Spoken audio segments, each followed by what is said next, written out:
उपस्थित कार्यक्रम आयोजित केलेला आहे। त्या कार्यक्रमासाठी उपस्थित असलेले आमच्या जिल्ह्याचे नेते करीमदादा साळा, महिला जिल्हा प्रमुख मानदाताई, सरपंच बंटी भाऊ, सरिता काकू, मंत्री अर्शद अली, निरुद्दीन दादा व गावातील सर्व थोरमोठे माझे बंधू भगिनी। दादा, मी आपला मौलाना विचार मंचचे जे हे नाही त्यांची ती कोणापासून 1 रुपया घेतली आणि चांगल्या कामाची दखल घेते।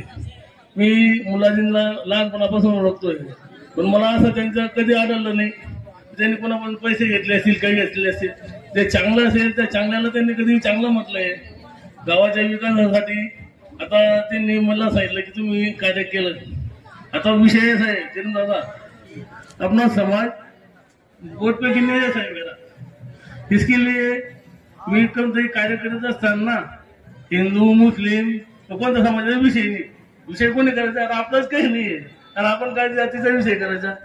गावाचा विकास करीत असताना मी आबासाहेबांकडून असतील किंवा आमच्या ग्रामपंचायतीकडून बंटी भाऊ, मी सरपंच असताना मी बंटी भाऊ असताना गावाची जी आधुनिक कामं आहेत, विधायक कामं आहेत त्यांच्यावर लक्ष देण्याचा जास्तीत जास्त प्रयत्न केला आणि ते करीत असताना मी तर केलाच, पण गावातील माझ्या बंधू भगिनी नागरिकांनी बी व आमच्या ग्रामपंचायत सदस्यांनी बी मला बोलून आजाद विचारवंतीने नेहमी मला सन्मानित केलं, प्रोत्साहित केलं की तुम्ही चांगलं कार्य करीत आहात। दादा, तुम्ही आम्हाला सन्मान करून माझ्या मनाला अशी ऊर्जा निर्माण करून दिली, करण्याची मी प्रयत्न करेन। माझ्या हाताने कोणाचंही वाईट होणार नाही एवढी मी गवाही देतो। साधीच्या बाबाजी